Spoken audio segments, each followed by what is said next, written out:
अस्सलाम वालेकुम to all of you. Kashif friend की जानिब से आज बहुत इंपॉर्टेंट वीडियो के साथ आपके पास आया हूँ। आज हमारे साथ यहाँ पर स्पेशल गेस्ट डॉक्टर सोबिया मौजूद हैं, जो कि खुद किर्गिस्तान में एमबीबीएस की स्टूडेंट है और स्टूडेंट होने के साथ साथ लीडर्स एमबीबीएस अब्रॉड कंसल्टेंसी के नाम से उन तमाम बच्चों के जिनको पाकिस्तान में किसी भी रीजन की वजह से एडमिशन नहीं हो रहा और वो अब्रॉड जाना चाहते हैं, अपनी सर्विसेज प्रोवाइड कर रहे हैं। डॉक्टर सोबिया के आज के इंटरव्यू का हमारा मेन पर्पस ये है कि हम उनसे उनका एक्सपीरियंस पूछ सके। बच्चों को हमारे बहुत सारे क्वेश्चन होते हैं, ठीक है, मैं तो आपके साथ शेयर करता रहता हूँ, आपको अपडेट करता रहता हूँ, लेकिन चूंकि ये एज ए स्टूडेंट तमाम चीजें एक्सपीरियंस भी कर चुकी है और उसके साथ साथ अभी जो है बच्चे इनके थ्रू एडमिशन वगैरह भी ले रहे हैं। तो आज आप लोगों के बिहाफ पे मैं आपसे वो तमाम क्वेश्चन पूछूंगा जिनके आप मुझसे आंसर चाहते थे।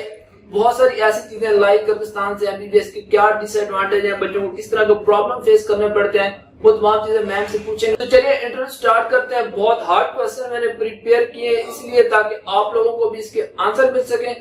अस्सलाम वालेकुम मैम, कैसी हैं आप? वालेकुम सलाम, बिल्कुल ठीक, आप बताएं कैसे हैं? अल्हम्दुलिल्लाह मैम। अच्छा मैम देखिए, सबसे पहला क्वेश्चन तो जो कोई भी बच्चा अब्रॉड में जाना चाहता है तो उसका एक क्वेश्चन होता है जो उसके माइंड में होता है कि क्या पाकिस्तान वापस आके उसकी जो है वो डिग्री पीएमसी की जानिब से रिकॉग्नाइज की जाएगी या नहीं की जाएगी, पीएमसी के क्या क्राइटेरिया, इस हवाले से आप क्या कहना चाहेंगे? क्योंकि ये मेन चीज है, अगर बच्चा अब्रॉड जा रहा है उसने वहां से एमबीबीएस करना और एमबीबीएस करने के बाद उसने पाकिस्तान आना, अगर डिग्री रिकॉग्नाइज नहीं होगी तो फिर डेफिनेट बात है उसे इस चीज का कोई एडवांटेज तो नहीं है ना? जी जी बिल्कुल जी। सबसे पहले मैं आपको बताना चाहूंगी पीएमसी के बारे में कि पाकिस्तान मेडिकल कमीशन जब से वजूद में आया है उन्होंने कुछ यूनिवर्सिटीज को कैटेगराइज किया है like A B and C category के अंदर, ठीक है। पीएमसी ने क्लियर कट अपनी ऑफिशियल वेबसाइट पे ये अनाउंसमेंट की हुई है कि जो बच्चा PMC approved A listed university में एडमिशन लेगा वो हमारे पास आफ्टर फाइनल ईयर एक्सेप्टेबल होगा, ठीक है। और जो बच्चा बी और सी कैटेगरी में जाएगा वो हमारे पास एक्सेप्टेबल नहीं होगा, ठीक है। सबसे मेन चीज आ जाती है पीएमसी की अप्रूवल कि पीएमसी ने अप्रूवल किन यूनिवर्सिटीज को दी हुई है। जिन यूनिवर्सिटीज को पीएमसी ने अप्रूवल दी हुई है उन यूनिवर्सिटीज से जो बच्चे ग्रेजुएट होके पाकिस्तान में आएंगे ऑब्वियसली वो पाकिस्तान में एक्सेप्टेबल होंगे। और एक चीज मैम यहाँ पर मैं ये ऐड करना चाहूंगा कि इस बार एनएलई टेस्ट हुआ था, जो पाकिस्तानी स्टूडेंट्स उन्होंने तो डेफिनेटली इस चीज को थोड़ा सा रेजिस्ट किया था, लेकिन अब्रॉड में जो है काफी स्टूडेंट जो है अपियर हुए थे, तो उसकी पासिंग रेशो वगैरह के हवाले से आप कुछ एक्सप्लेन करना चाहेंगे? जी जी जरूर, क्योंकि मैं इस चीज को बहुत अच्छी तरह समझती हूँ। हमारे कुछ सीनियर्स भी थे माशाल्लाह, आपको मे भी पता चला हो, आप माशाल्लाह बहुत अच्छा यूट्यूब पे काम करते हैं मेडिकल स्टडी से रेलिवेंट। तो 78% रेशियो थी काशिफ भाई इस दफा जो भी बच्चे जिन्होंने एग्जाम दिया है एनएलई का, तो 78% रेशियो रही है फॉरेन मेडिकल ग्रेजुएट्स की। डेफिनेटली मैम माशाल्लाह काफी अच्छी रेशियो, और अगर 78 स्टूडेंट आउट ऑफ 100 स्टूडेंट इसको क्लियर कर सकते हैं तो कोई भी ऐसा स्टूडेंट जिसमें पैशन है जो सिर्फ स्टडी के लिए अब्रॉड जाना चाहता है, आई थिंक उसके लिए कोई मुश्किल नहीं होगा। हाँ, कंडीशन ये है कि वो वहां जाके सिर्फ स्टडी करता है और वो स्टडी के पर्पज के लिए जा रहा है। इस तरह की आपने बात की कि पीएमसी की जानिब से कुछ रिकमेंडेशन है या पीएमसी कहती है कि जी आप फिलहाल यूनिवर्सिटीज में जाएं, बहुत सारी यूनिवर्सिटीज को पीएमसी की जानिब से ब्लैक लिस्ट भी कर दिया गया है। तो उसी कंटेक्स्ट में मैं अपना दूसरा क्वेश्चन करना चाहूंगा कि as student as a consultant आप बच्चों को क्या रिकमेंड करेंगे कि उन्हें कौन सी यूनिवर्सिटीज में जाना चाहिए, कौन सी यूनिवर्सिटीज में जो है वो नहीं जाना चाहिए? जी मैं बिल्कुल रिकमेंड करूंगी स्टूडेंट्स को। मैं ये बच्चों को कहना चाहती हूँ कि कोई भी स्टूडेंट जो है अगर वो एडमिशन लेना चाहता है, ठीक है, अगर वो चाहता है कि वो अब्रॉड से एमबीबीएस करे तो काइंडली वो पीएमसी की ऑफिशियल वेबसाइट पे जरूर जाए, वहां पे चेक करे कि पीएमसी ने किन यूनिवर्सिटीज को ए लिस्ट किया हुआ है, ठीक है। जो यूनिवर्सिटीज ए लिस्टेड हैं पीएमसी की तरफ से उनकी ऑफिशियल वेबसाइट पे जाएं, कंट्री का नाम लिखें, चेक करें, ए लिस्ट के अंदर आपको सब कुछ नजर आ जाएगा। क्योंकि ये मोस्टली स्टूडेंट्स की तरफ से फ्रिक्वेंटली आस्किंग क्वेश्चन होते हैं कि मैडम हमें किस यूनिवर्सिटी में जाना चाहिए, मैडम हमने इसमें नहीं जाना, मैडम हमने उसमें जाना है। तो बेटा ऑफिशियल वेबसाइट अवेलेबल है आपके पास पीएमसी की, आप उस पे जाएं, आप खुद चेक करें, ठीक है। किसी कंसल्टेंट की बात पे ना जाएं, किसी स्टूडेंट की बात पे ना जाएं, किसी रिलेटिव की बात पे ना जाएं, खुद आपके पास पीएमसी की ऑफिशियल वेबसाइट है, उस पे जाएं, चेक करें, अपनी सेटिस्फेक्शन करें, देन आप उस चीज को कंटिन्यू करें। अभी इसी चीज से रिलेटेड मैम एक और क्वेश्चन है, अक्सर मुझसे स्टूडेंट्स पूछते हैं क्योंकि बहुत सारे बच्चे हमारे थ्रू अब्रॉड जा रहे होते हैं, सर रिसेंटली अगर एक यूनिवर्सिटी जो है उसको पीएमसी ने ए लिस्ट कर भी दिया है तो क्या फ्यूचर में चांसेस है कि वो यूनिवर्सिटी दोबारा से बी या सी में चली जाए? अब मेरे एंड से तो इसका शॉर्ट आंसर ये है कि पहले पीएमडीसी ने, चूंकि खुद पीएमडीसी थी पीएमसी के आने से पहले और उस टाइम कुछ सिस्टम नहीं था, तो इस वजह से वो यूनिवर्सिटी ब्लैक लिस्ट हुई या उन्होंने आके एक सेटअप लगाया। लेकिन आप अगर इसको थोड़ा सा मजीद एलोबरेट कर दें तो स्टूडेंट को काफी सेटिस्फेक्शन हो जाएगी। जी मैं जरूर कर देती हूँ। देखिए पीएमसी में भी स्टूडेंट्स को बताओ, पीएमसी का जो डेलीगेशन था ना, एक पीएमसी का डेलीगेशन गया था किर्गिस्तान में भी और काजाकिस्तान में, मतलब हर कंट्री के अंदर ना जिनको पीएमसी ने रिकॉग्नाइज किया है, और एक उनका यूएचएस का डेलीगेशन गया था। ये दो डेलीगेशन हर कंट्री में जाके उन्होंने यूनिवर्सिटीज को चेक किया है, लैब्स चेक की हैं, ठीक है, उसके बाद लाइब्रेरीज को चेक किया है, उनके हॉस्पिटल के बेड्स चेक किए हैं, हॉस्पिटल की मतलब जितने भी चीजें हैं उन्होंने हर चीज को एनालाइज किया है। उसके बाद उन्होंने पीएमसी ने जो यूनिवर्सिटीज को ए लिस्ट करना था फिर किया है। कोई आसानी से पीएमसी ने ए लिस्ट नहीं कर दिया यूनिवर्सिटीज को, ठीक है, वो बहुत ज्यादा उन्होंने एनालिसिस किए हैं वहां पे जाके। 15-15 दिन का स्टे रहा है पीएमसी का ना हर कंट्री के अंदर, और यूएचएस का मतलब 2 डेलीगेशन जाते थे, एक यूएचएस का होता था 12 मेंबर्स पे मुश्तमिल और एक पीएमसी का होता था, और उनके इंटरनेशनल एक्रेडिटेशन वगैरह भी जी बिल्कुल, और हर चीज से अप्रूवल है, मतलब यूनिवर्सिटीज की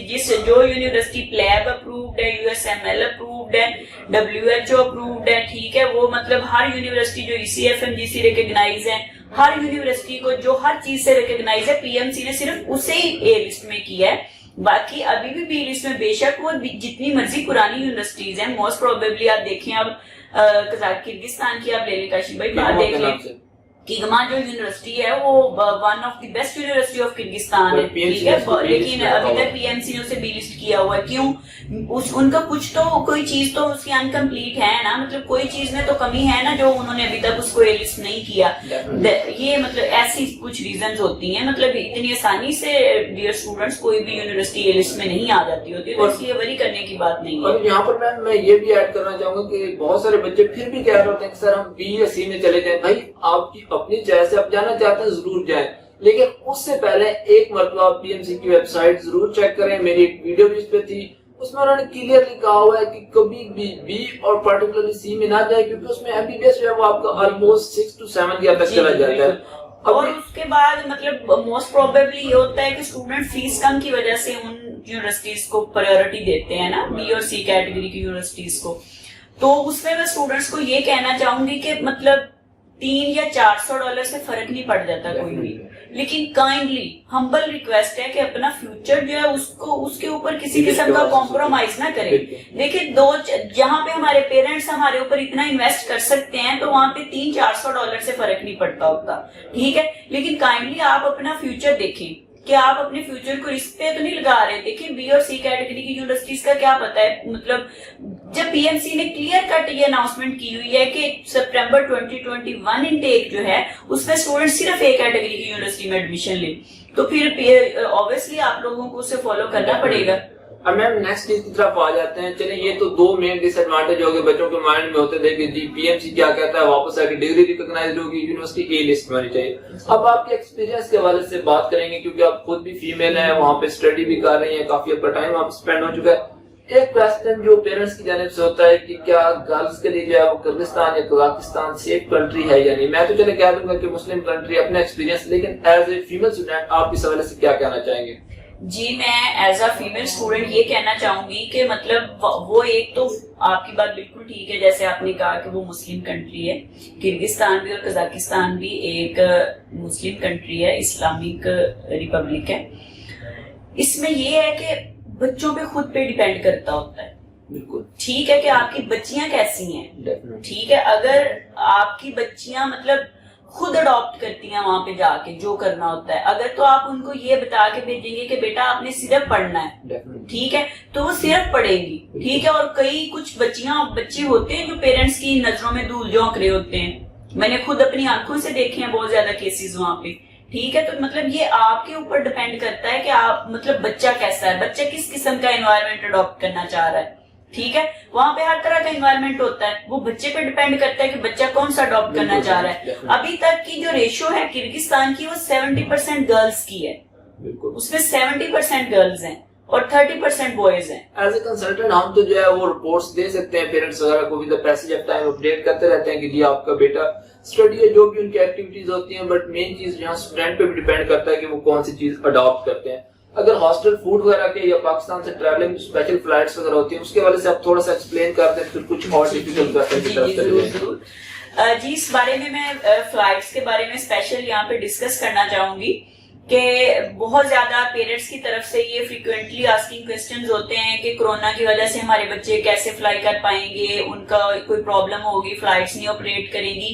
तो ऐसा कुछ नहीं है। किर्गिस्तान में भी और कजाकिस्तान में भी ऐसे है कि स्पेशल चार्टर प्लेन्स अरेंज कर लिए जाते हैं स्टूडेंट्स के लिए, ठीक है। मतलब इवन दैट के दिन में 3-3 प्लेन भी जाते हैं स्टूडेंट्स के, ठीक है। मतलब चार्टर प्लेन बच्चों के लिए ऑपरेट करते हैं, हर टाइम करते हैं। मैं खुद स्टूडेंट हूँ, ठीक है। जब हम उधर थे कोरोना में, मतलब फ्लाइट्स सारी क्लोज हो गई थी, तो हमारे मतलब वहां पे ऑपरेट किया था, PIA ने ऑपरेट किया था, हमें वो लेके आए थे पाकिस्तान। और अभी भी इस साल भी ऐसे ही है, मतलब PIA अब ऑपरेट कर रहे हैं और बच्चों को लेके भी जा रहे हैं और लेके भी आ रहे हैं, ये कोई मसला नहीं है। अब आ जाते हैं फूड के ऊपर। फूड कैसा वहां पे होता है? फूड जी देखिए, 3 टाइम हलाल फूड वहां पे मिलता है। बच्चों से पूछ के मेस का स्केड्यूल जो है वो रेडी किया जाता है वीक का, ठीक है। एक साथ में हफ्ते में 2 दफा आपको स्वीट डिश मिलनी होती है साथ, ठीक है। 3 टाइम का आपका खाना मिलता है आपको वहां पे, ठीक है। नाश्ता आपका जो जिस तरह का चाहे, एग्स होते हैं, ब्रेड होते हैं, जैम होता है, ऑमलेट होता है, ठीक है। समटाइम पराठे होते हैं। मतलब वो स्टूडेंट जो हफ्ते का पूरा स्केड्यूल स्टूडेंट बना के देते हैं उसी को वो फुलफिल करते हैं, क्योंकि सारी फूड वो आपकी वजह से, पाकिस्तानी स्टूडेंट्स की वजह से सारी फूड पाकिस्तान से एक्सपोर्ट की जाती है और कुक भी सारे पाकिस्तान के होते हैं। अभी तो फिर भी खैर रोटियां मिलने लग गई हैं, जिस दौर में हम गए थे तब तो पोच की मिलती होती थी, ठीक है। तो अभी तो काफी बेहतरी आ चुकी है, अब तो तंदूर की रोटियां मिलती हैं। सारे कुक, सारे शेफ पाकिस्तान से गए हुए हैं। अब तो इन्वायरमेंट ही बड़ा म्यूचुअल कंपटीशन है, उसकी वजह से यूनिवर्सिटी जो है एक दूसरे के साथ कंपटीशन में आकर चीजों को इम्प्रूव कर रही है। हर यूनिवर्सिटी कोशिश कर रही है कि वो बच्चों को ज्यादा से ज्यादा फैसिलिटेट करे। अब मैं आपसे कुछ फर्दर मुश्किल क्वेश्चन पूछूंगा। मकसद क्या है वीडियो का? मकसद यही है कि जो बच्चों के माइंड में चीजें होती है पाकिस्तान से जाने से पहले वो क्लियर हो, उन्हें प्रॉपर गाइडलाइन मिले। अब ये मुश्किल क्वेश्चन में सबसे पहले तो ये है कि स्टूडेंट कहते हैं कि हमें ओवर चार्ज किया जाता है, फी हमसे ज्यादा ली जाती है। दूसरा क्वेश्चन, हमें फाइन वगैरह कर दिया जाता है। एक और इम्पोर्टेंट चीज, बच्चे कहते हैं कि जी पाकिस्तान में हमें एक यूनिवर्सिटी को बताया जाता है, मिसाल के तौर पर आपसे कहा जाता है कि आप IHSM में जा रहे हैं, तो वहां जाके आपका किसी और यूनिवर्सिटी में जो है वो एडमिशन करवा दिया जाता है। तो इस सब की आपके अकॉर्डिंग मेन रीजन क्या है? इस सब की मेन रीजन ये है काशी भाई के देखें, कुछ स्टूडेंट बैठे होते हैं घरों में, एक गली में छोड़ के आप जाएंगे वहां पे हर बच्चा जो है वो कंसल्टेंट बना बैठा है, ठीक है। अभी वो पहले सेमेस्टर के स्टूडेंट होते हैं और वो जाके वहां पे अपने आप को शो करवा रहे होते हैं कि हम फाइनल ईयर के स्टूडेंट हैं, ठीक है। इस तरह की जो मतलब हैं बातें, वो स्टूडेंट को मतलब मिसगाइड करते हैं, ठीक है। बच्चे को मतलब अनऑथराइज पीपल होते हैं, उनके पास कोई लेटर्स नहीं होते, ठीक है। उनके पास कोई प्रॉपर ऑफिस नहीं होता, कोई इंस्टीट्यूट नहीं उनके पास होता। ऑब्वियसली कोई भी चीज होती है वो जब आप एक अथराइज पीपल से करवाते हैं तो आप सिक्योर होते हैं, क्योंकि आपको पता है हम एक कंपनी के थ्रू जा रहे हैं, ना कि एक गली में बैठे एक बंदे के थ्रू जा रहे हैं। हमेशा इन चीजों को चेक करें जाने से पहले। मेरे स्टूडेंट से रिक्वेस्ट है कि आप जाने से पहले एटलीस्ट कंपनी को वेरीफाई करें, कंपनी चलाने वाले लोगों को वेरीफाई करें कि वो किस किस्म के हैं, सोसाइटी में उनका नाम कैसा है, ठीक है। देन आप अपना एडमिशन जो है वो कंफर्म करवाएं। ये मेरी सब स्टूडेंट से हम्बल रिक्वेस्ट है, काइंडली कि ऐसे लोगों पे कान ना धरें, क्योंकि एक बंदा आपको कुछ कहता है, अगले के पास जाएंगे वो कुछ कहेगा, उससे अगले के पास। मैं आपको 100% गारंटी से कह सकती हूँ, कुछ बंदे बीच में ऐसे भी आएंगे, वो कहेंगे बेटा आप हमें मतलब IUK की फीस इस वक्त $2000 है, ठीक है। वो कहेंगे $2000 दो और हम आपको लेके जा रहे हैं। तो बेटा क्या ये पॉसिबल है कि वो वीजा आपको अपने पल्ले से लगवा के देंगे? क्या पॉसिबल है कि वो आपका हॉस्टल फूड उधर खुद अपने पास से पे करेंगे? क्या ऐसा पॉसिबल है कि वो आपकी मेडिकल इंश्योरेंस खुद पे करेंगे? No, not at all. तो प्लीज इस तरह के स्कैम से बचें आप लोग, और एक अथराइज पीपल्स के थ्रू आप लोग एडमिशन करवाएं, कंपनीज के थ्रू जाएं, ना कि मतलब जगह जगह बैठे लोगों के थ्रू जाएं। और अगर आप जिसके थ्रू भी जा रहे हैं, आप हमारे थ्रू जा रहे हैं, किसी और के थ्रू जा रहे हैं, आप कोशिश करें कि जो आपके उनके साथ एग्रीमेंट है वो पाकिस्तान में रिटर्न में ले लें। अपनी फी वगैरह जितने अपने चार्जेस हैं वो सब साइन कर लें, नहीं तो फिर वो डेफिनेटली बात है, जो प्रॉब्लम मैंने स्टार्ट में गए वो आपको फेस करना पड़ सकता है। अब मैं इस इंटरव्यू को एंड करते हैं, ये तो चलिए डिसएडवांटेज थे, मेन प्रॉब्लम थे। अब आप एडवांटेज क्या बताना चाहेंगे सपोज करें चाइना एक बच्चा जाना चाहता है, वहाँ उसको चाइनीज लैंग्वेज पढ़नी पड़ेगी। कोविड-19 के बाद से फ्लाइट अभी तक बंद है। अब ये तो नहीं है कि बच्चे ने 5 साल पाकिस्तान बैठ के ऑनलाइन डॉक्टर बन जाना है, that thing is never possible. तो अगर वो कजाकिस्तान या किर्गिस्तान जाते हैं, ड्यूरेशन, मीडियम ऑफ इंस्ट्रक्शन, इन तमाम चीजों के हवाले से कुछ एडवांटेज बता दें ताकि बच्चे थोड़े से मोटिवेट हो जाए। एमडी कार्ड का तो आपको पता ही है, फिर 65 से लेस आ रहे हैं। जी बिल्कुल, मैं आपको जरूर बताती हूँ। देखिए जी, सबसे पहले हम बात कर लेते हैं किर्गिस्तान की, क्योंकि मैं खुद भी किर्गिस्तान की स्टूडेंट हूँ। ठीक है, सबसे पहले हम इसकी बात कर लेते हैं। देखें, किर्गिस्तान के अंदर लास्ट ईयर भी उन्होंने ऑफलाइन ही क्लासेस करवाई थी और इस साल भी वो फ्रेश स्टूडेंट की ऑफलाइन ही क्लासेस करवा रहे हैं, क्योंकि देखिए एमबीबीएस करना है स्टूडेंट्स ने, ठीक है, वो घर बैठ के ऑनलाइन तो कुछ नहीं पढ़ सकते। आपको पता है जूम पे जो हाल होते हैं क्लासेस के, हमने भी एक सेमेस्टर लिया है ऑनलाइन, ठीक है, हमें पता है, हमें कुछ भी नहीं आता उसका। तो इसलिए मैं स्टूडेंट से यही कहूंगी कि प्रायोरिटी उन यूनिवर्सिटीज को दें, प्रायोरिटी उन कंट्रीज को दें जो आपको बुलवा के ऑफलाइन क्लासेस दे रहे हैं, ठीक है, ना कि ऑनलाइन। बेटा एमबीबीएस ऑनलाइन नेवर पॉसिबल, मतलब आप फिर डॉक्टर ना फिर अजीब वाले बनोगे, ठीक है। अब आप चाइना की तरफ जाते हैं तो वहाँ पे पहले कुछ चाइना के अभी बॉर्डर नहीं खुले डियर, एचएसके 4 टेस्ट है, बाकी जी बिल्कुल। उनका पहले फर्स्ट ईयर में तो आपको उनकी लैंग्वेज सीखनी पड़ेगी, लैंग्वेज का कोर्स होता है। अगर आप मतलब उनका लिंग्विस्टिक कोर्स कंप्लीट कर लेते हो, पास कर, देन वो आपको फर्स्ट ईयर एमबीबीएस में प्रमोट करेंगे एमबीबीएस फर्स्ट ईयर में, ना कि आपका सेकंड ईयर वो शामिल होगा, ठीक है। फिर आप प्रमोट हो गए एमबीबीएस फर्स्ट ईयर में, अगर पास हो गए तो ठीक है। उसके बाद आप 5 साल के एमबीबीएस करोगे, ठीक है, 6 साल की आप जो एक उधर करोगे, साथ में की आके पाकिस्तान में करोगे, मतलब आप बुढ़े हो गए ना फिर एमबीबीएस करते करते। और मैं यहाँ पे ये चीज भी ऐड करना चाहूंगा कि जो आप वहाँ पे इंटर्नशिप करते हैं उसको कभी भी आप हाउस जॉब नहीं कह सकते। नहीं बिल्कुल नहीं। हाउस जॉब से पहले आपकी कंडीशन है पीएमसी की, एक तो पाकिस्तान में होती है, दूसरा ये है कि आपने एनएलई का जो स्टेप फर्स्ट उसको क्लियर करना मस्ट है, उस टाइम तक जो है वो काउंट नहीं है। चले मैम, ये मेन एडवांटेज या डिसएडवांटेज आप कह लें जो भी थे, तमाम चीजें अपने डिटेल में एक्सप्लेन कर दी। Thank you so much. हमारा काम था स्टूडेंट को गाइड करना, उन्हें प्रॉपर्ली बताना कि उन्हें चीजों का पता चल सके। यहाँ पर मेन चीज है कि बच्चों को इस हवाले से गाइडेंस या अवेयरनेस नहीं होती। बाकी स्टूडेंट पे डिपेंड करता है। अगर आप एडमिशन करवाना चाहते हैं तो हमारे ऑफिशियल व्हाट्सएप नंबर पर कांटेक्ट कर सकते हैं, हमारे ऑफिस वगैरह विजिट कर सकते हैं, मैम से डायरेक्ट कांटेक्ट कर सकते हैं। Thank you so much.